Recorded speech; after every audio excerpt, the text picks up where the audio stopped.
Hi, I'm Cathal Boland. I want to tell you a story about an event that happened in Ballybockle, here in Fingal, North County Dublin. Just coming to the end of the War of Independence, the men in Fingal became particularly active. There had been a number of atrocities carried out by the Black and Tans, the sack of Balbriggan last October, 6 months before this event. Shootings in the villages where men were taken out and murdered in front of their families. So the men in Fingal had set up a camp at Moortown, and they carried out many raids on RAC patrols, trying to engage with the Black and Tans, taking pot shots and on occasions killing Tan officers. This story is about the 18th of April, a Monday. The men had word that a payroll truck for the RIC was going to pass through their area, and they had set up roadblocks ready to intercept and to attack the vehicle. They'd hung around for hours. Word then came that the RIC patrol had taken another route.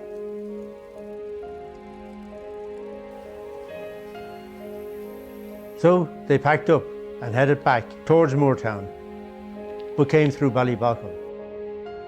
Many of the men went on to Moortown. Some broke away and went to visit their homes. Some actually went and worked for farmers during the day. Others hung around the village. Some worked in the village.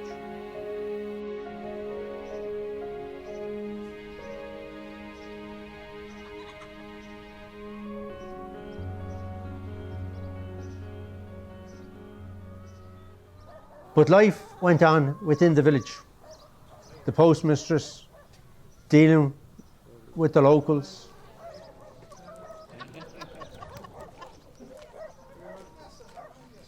The farmer out doing his rounds. The postman delivering post.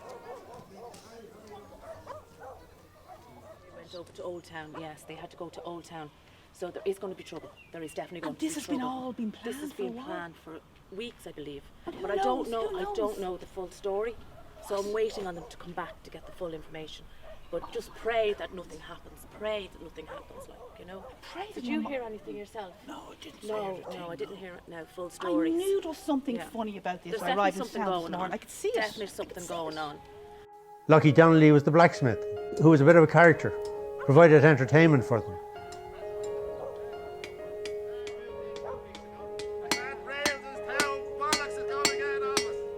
And then, as the day progressed, the pub opened. Some of the men went in for the odd pint. Others played pitch and toss. Others just amused themselves.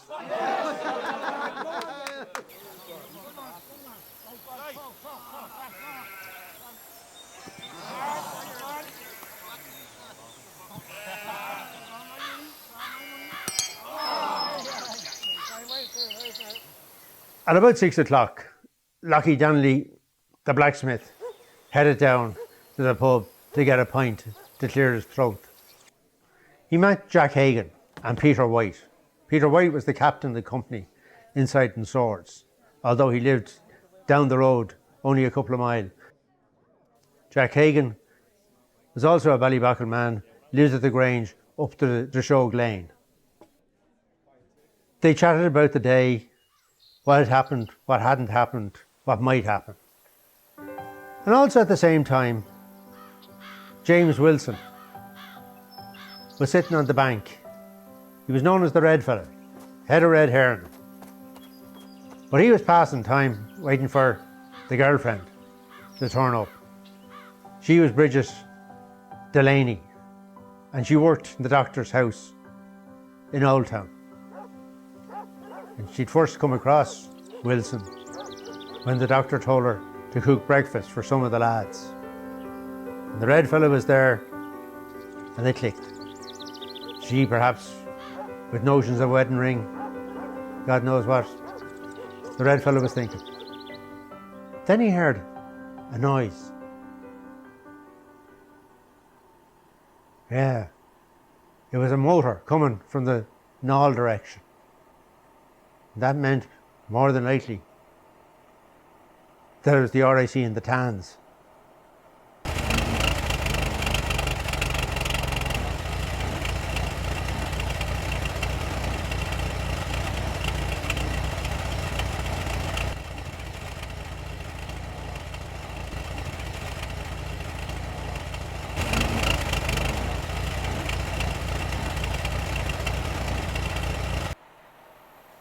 Oh, he's concerned for Bridget.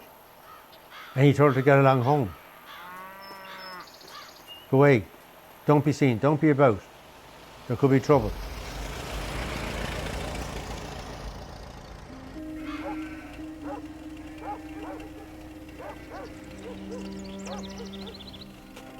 And he hurried then into the pub, where he found the three guys. Donnelly, Hagan and White. He told them what he thought was going to happen, that for whatever reason, the RIC were coming into the village. The lads were concerned. What did it mean? Were the houses going to be raided? They had guns with them. That would mean they'd be arrested.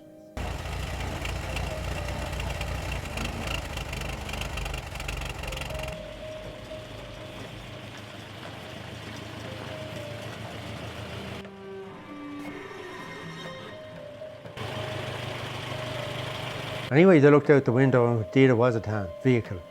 3 RIC men and a tan driver. And out got Stephen Kirwan, sergeant, well known to them.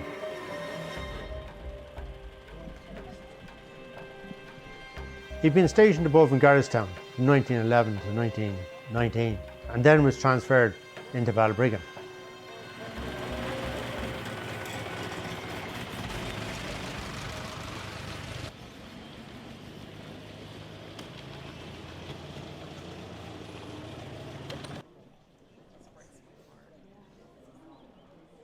He'd been the census enumerator in 1911, so he'd knocked on all their doors. He knew them, and they knew him. He headed for the pub, but went in the Haggard Gate, the back entrance to the pub, the family entrance, although it was used by those who wanted to be a little bit discreet about going into the pub. Hello, Eddie? You around?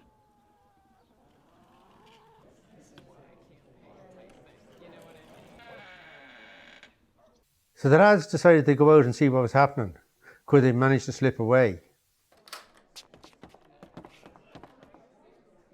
They came out and a slagging match between the RIC guys, who equally had been in the area for some time in Balbriggan. Now, fuck off and don't you start messing. Wilson, Donnelly and Hagan, all enthusiastically engaged with the RIC men. And during that, young Eddie O'Connor and another lad drove cattle up the road, heading for the Haggard. So the 3 lads decided to give them a hand, opened the gate for them, assisted them getting the cattle in, closed the gate behind them. The 3 lads were on the far side of the gate to the RIC. They slipped the bolt, while Jack Hagan then carried on the slagging with the RIC guys, distracting them to what was going on. Hagan goes back into the pub. Now we have a situation that the 3 IRA men are inside in the yard of the Haggard. Sergeant Kirwan comes to the back door to leave. He opens the door and he's confronted by the 3 guys. What sort of an evening is it for you? And then suddenly, he realises there's something wrong.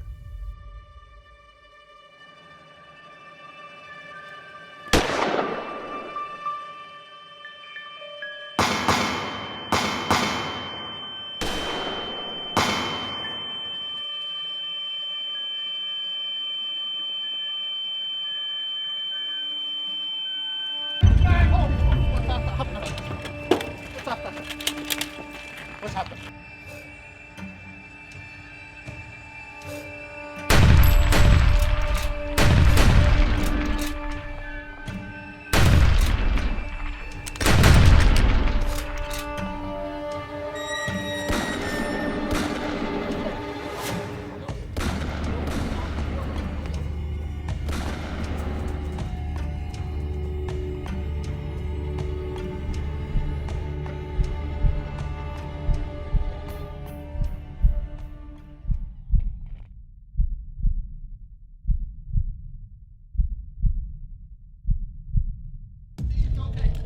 Is he okay?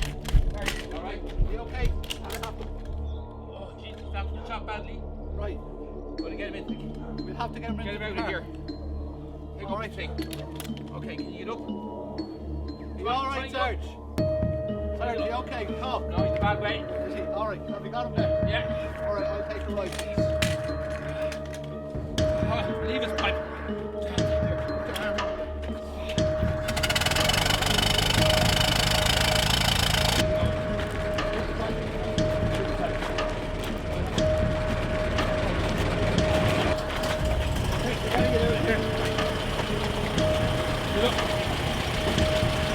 Okay.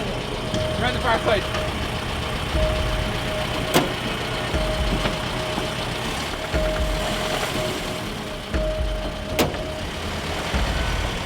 Okay, covered. You alright? You alright?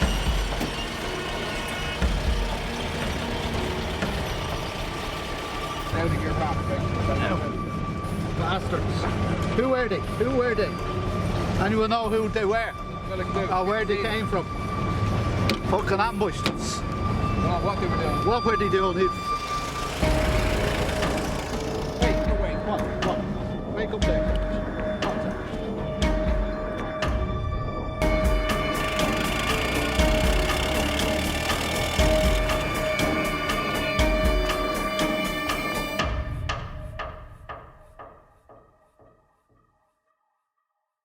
Sergeant Kirwan, while having been hit, managed to get 5 shots away from his service revolver, hitting one of the IRA party.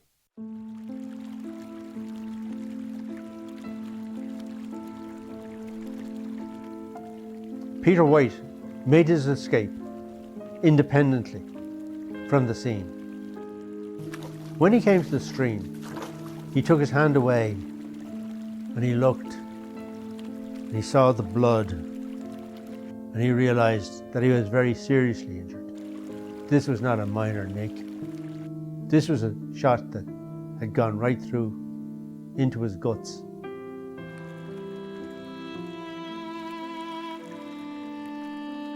He knew he was in serious difficulties.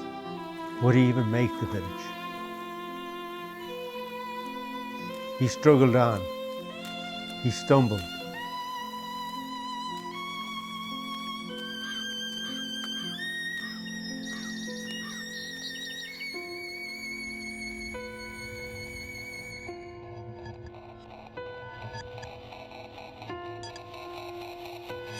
When he got to the village, he headed towards the post office. He knew Mrs. McCabe would be there. Sergeant Kirwan's revolver fell from his pocket. He fell to the ground short of the door. Oh my God! My God! Help! Please help me! Somebody! Help me! Help me! Get the doctor! Get the doctor! There's a doctor anywhere! Get the doctor! Get the doctor! Help us! Please help us! Help us! He's been shot! He's been shot!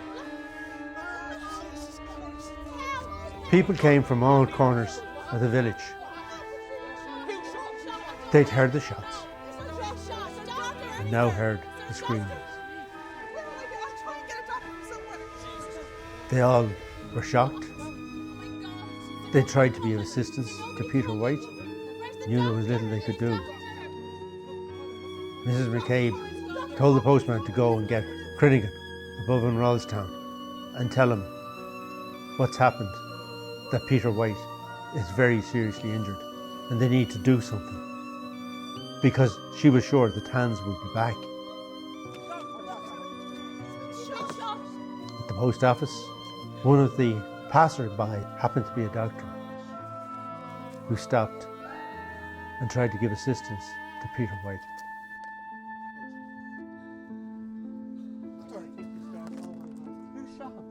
We don't know.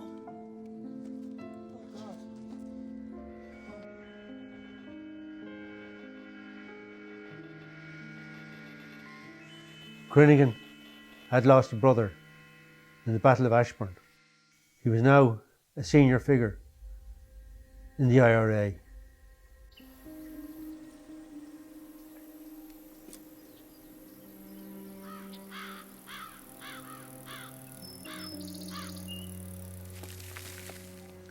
The postman reached Crinigan's, told Crinigan what had happened,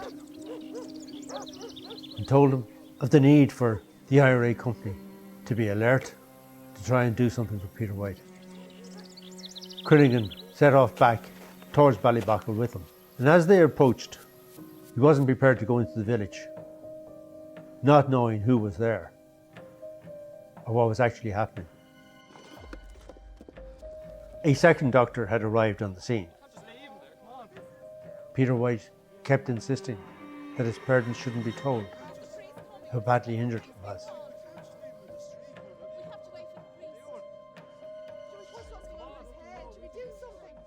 Peter White had been a bit of a character around the place. There are stories told of him robbing women's knickers and hanging them as bunting across the street of the village. The police would say that he was a pickpocket, a vagabond, a trespasser, snaring rabbits. He was suspect in more than one attempt to assassinate TANS and IRIC officers. Now he lay on the ground. He was dying. And then Father Delaney arrived, said prayers, and then they lifted Peter White into the parlour and tried to make him comfortable. And Father Delaney gave him the last rites. The postman headed back towards the post office. He came across a group of local people who were exchanging information, speculating as to what had happened. And amongst that crowd was Bridget Delaney, the red fella's girlfriend. She didn't know what had happened to poor James. Was he the victim? Nobody knew. They just knew somebody was down. The postman said he was heading back anyway to the post office. He couldn't be standing there talking to her. And as he did so, Bridget decided to go and find out for herself.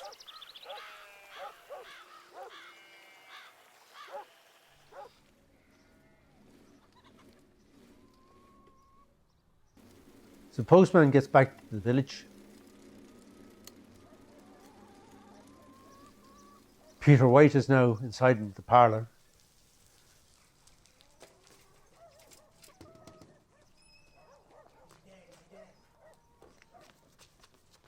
He goes in to find out what's happening, followed by Bridget Delaney.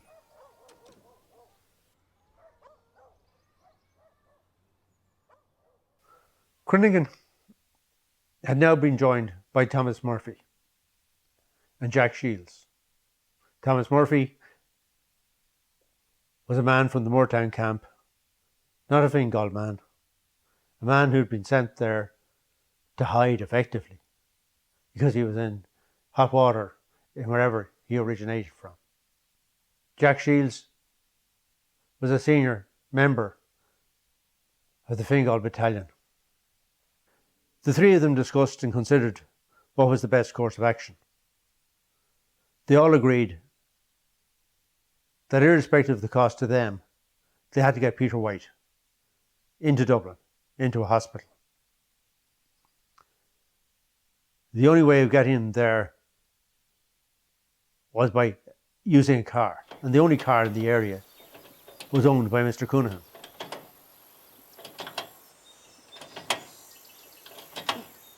Mr. Coonahan! Mr. Coonahan, are you there, sir? Mr. Coonahan, we need your help. There's been a shooting in the village. What? A shooting in the village, sir. Oh my God. Oh, that's desperate. They asked for the car, and Mr. Coonahan said he had offered the car to them earlier in the day, but it had been refused, and that they were wasting their time in any event, and the TANS would be on them before they knew what had happened to them, and that their best course of action was to make themselves scarce and to let the TANS worry about getting Peter White into hospital. I will keep repeat myself. You go into the fields. Go. Well, we'll take your advice, so bravo, Mr. Coonan. Thank you, sir. Thank you so much, sir. You have a great day.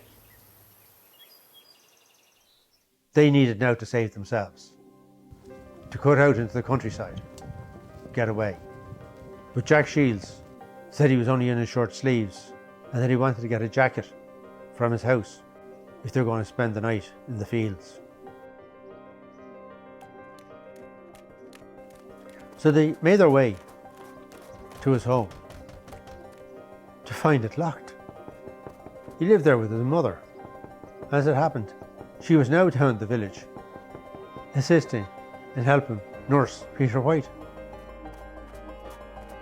Whilst they're trying to force their way into the house, they heard loud raps on the front door with calls from the Tans to open up. Now the three made their way from the premises and tried to make good their escape, but the Tans spotted them and followed them. The postman comes out of the post office, distraught. Peter White, a fellow he knew well, was lying there with blood pumping out of him. The doctors shaking their heads. He was as good as dead. Then Bridget Delaney came out of the post office, greatly relieved that it wasn't her man who'd been hit.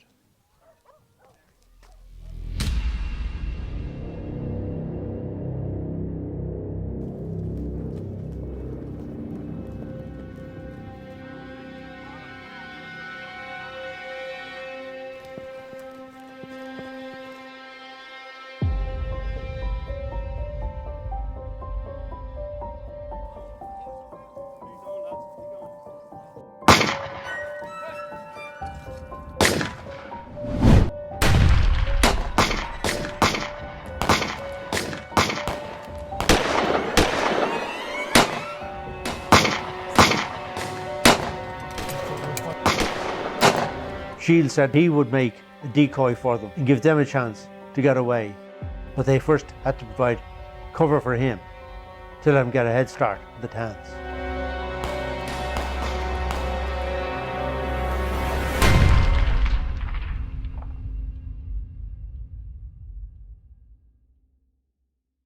But after a time, the Tans realised they'd been duped, that Shields was getting away. And Shields in a white shirt in an open countryside was an easier target than people dug in a ditch.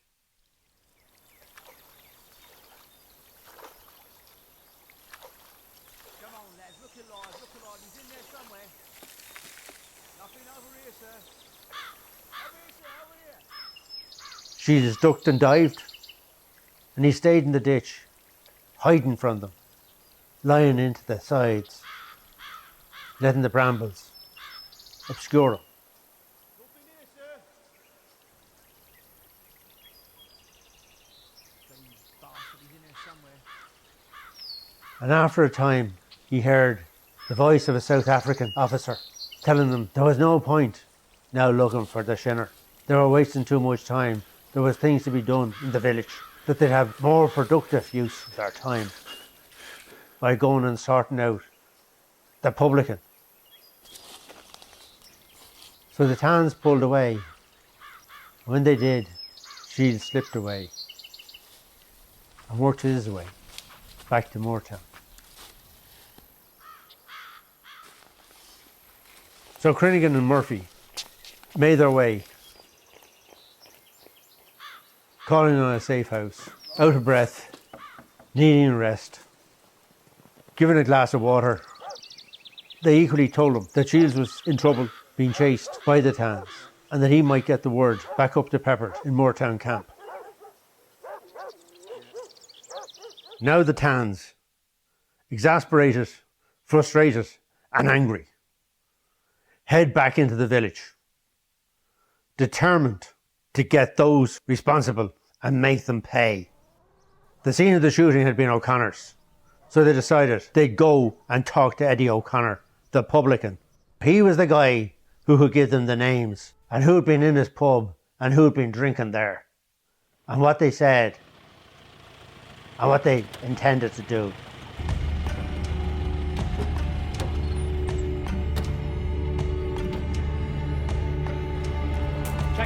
Check that door.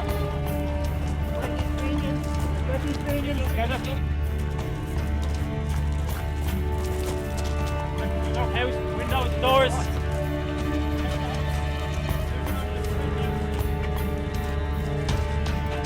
Get these men out. You two. In. Let's go. In. Get that man out. Get him out.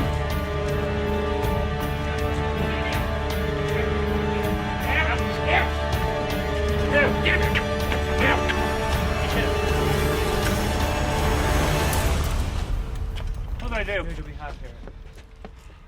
Is this your pub, Mr. O'Connor? It is. Do you have information for me? I don't have any information. Do you know something that I need? I don't know. I honestly don't know. Listen, you Irish scum. I need information. I can't talk. I don't know. Talk. I will not. I can't talk. I can't. I will shoot you. You know what this is? This place will burn and you will die. You can't. Do you know what this is? Just shoot him. Come on in. Get down. I don't have it. Where's the information? This will burn. Let me out. Talk.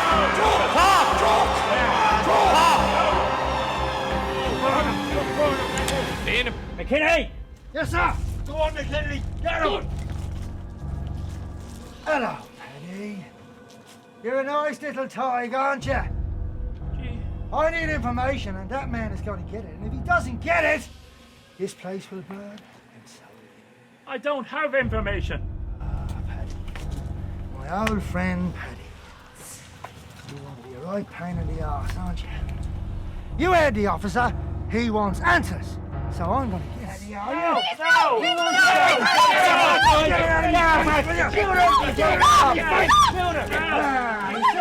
She's not so happy now. She's not so happy now, Paddy. You want a bit of heat? Leave her alone. You want a bit of heat, lad? Leave her alone. Shut up, Paddy. Shut up. No. You want a bit of heat? Get the straw, lads. Let's make it warm.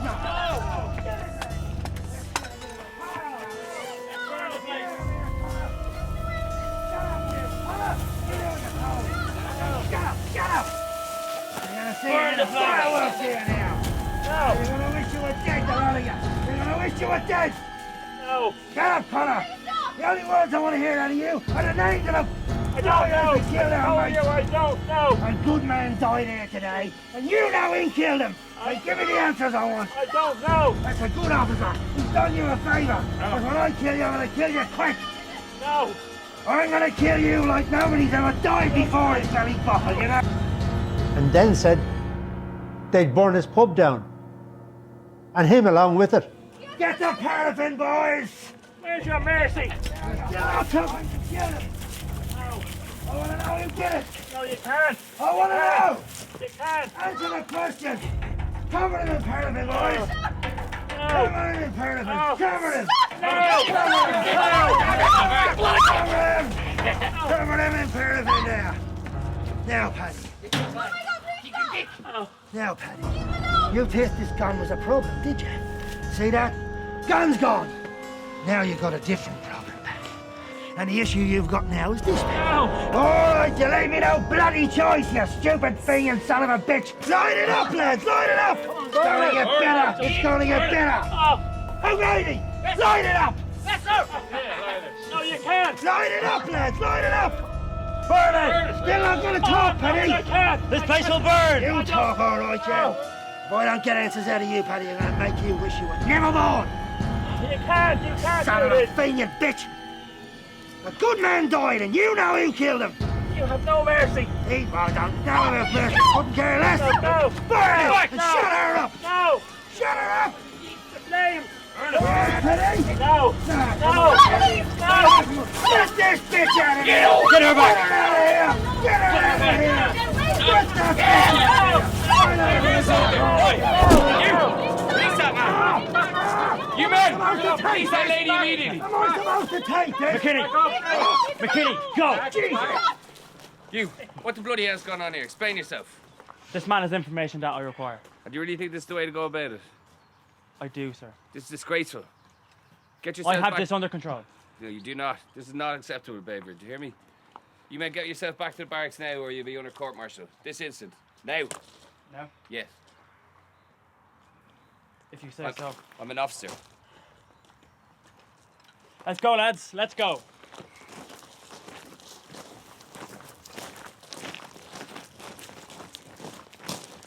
Oh.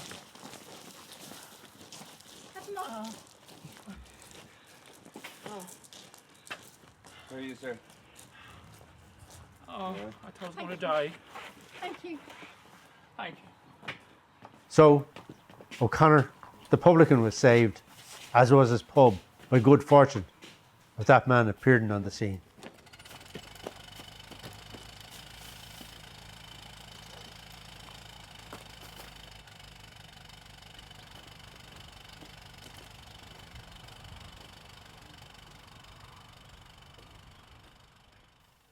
So the following morning, the 19th, Peter White was taken by ambulance from Ballybuckle to the same hospital that Sergeant Stephen Kirwan had been brought to the day before. Both of them fighting for their lives now, although I think all realised it was only a matter of time till death arrived to take them finally away.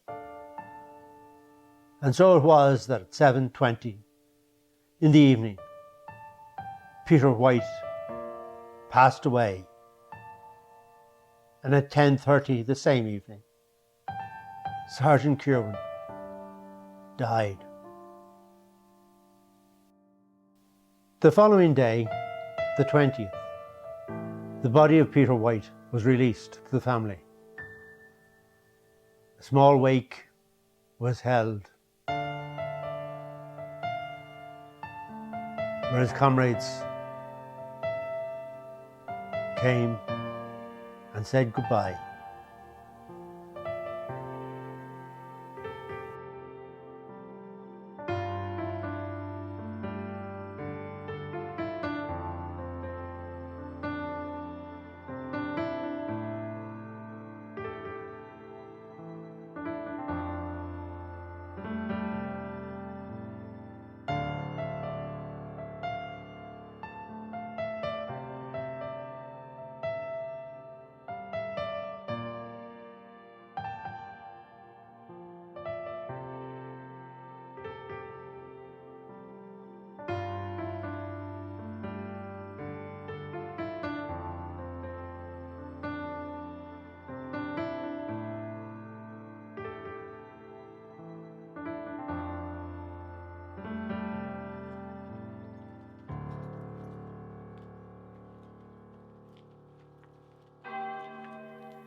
All of the community, not just in Ballybuckle, but the surrounding area and villages, all wanted to be part of the final journey of this young man whom they all knew.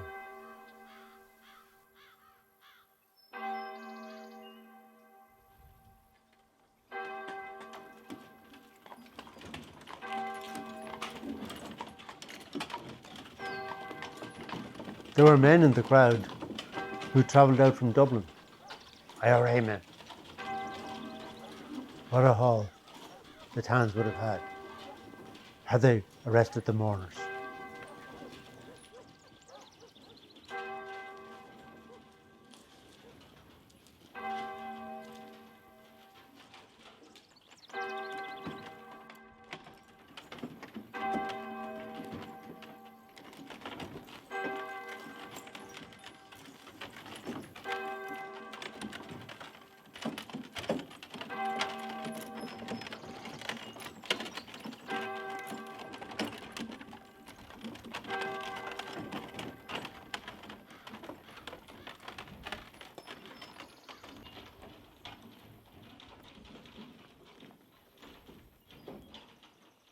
But the Tans had other ideas.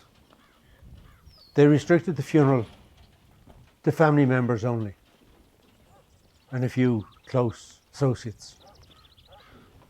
Right, lads, only family only. Family only. Neighbour. No.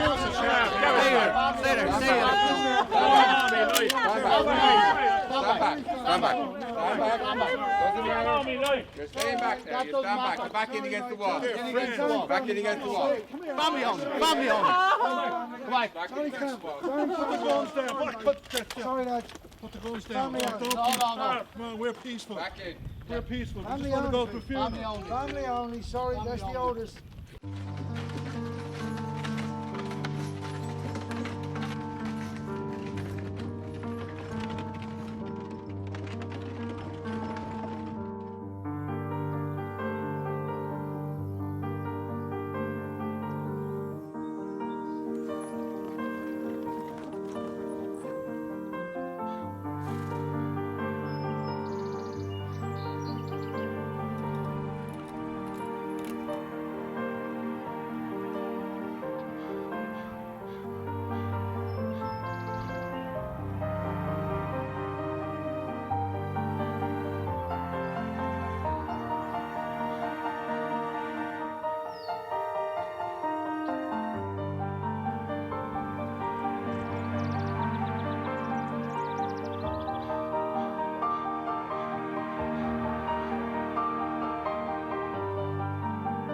It was a simple funeral.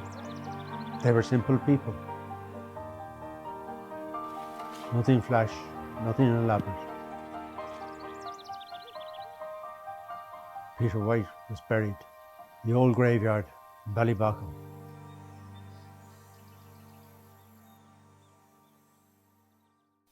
So Sergeant Stephen Kirwan was buried on the 21st of April in Glasnevin Cemetery. And 2 days later, more fatalities for the Tans at Clochran. A district inspector injured. An ordinary member of the Tans killed. But they were killed by the British Army. They just brought death wherever they went. But that's another story, another day.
Hi, I'm Anne Goff, and I am the granddaughter of the late Jack Shields. But when they got to the back of the window, they heard this unmerciful banging on the door. As it turned out, the Tans were trying to get into the house, so they decided the best thing to do was to run. They left, and then that's when my granddad was able to get out and ended up, I think it took him about a day or two, but he ended up going over to Old Town across the fields. Jack Shields at the same time was more of a target because he didn't have a coat, so they could actually see him a lot clearer. They put straw around the base of the pub and they were going to shoot him. He was a very well liked and an affable class of a man. He was the census enumerator from around here, and I would imagine that he was probably familiar with a lot of the people who were swept up in the events that led to his death on that day. And he'd done 6 hard months in Kilmainham jail, and after being released from Kilmainham jail, he came outside and he kissed the girl and he said the Tans, and he came home, and I believe he came here for a few drinks after that, my father was telling me. And then only through the research of the telling of the story of who Peter White was, the local man shot in O'Connor's pub, we've done a bit of research to find out who he was. Inside a week, my grandfather's hair had turned from black to white, and he died in November of the same year from the shock of what happened in the pub.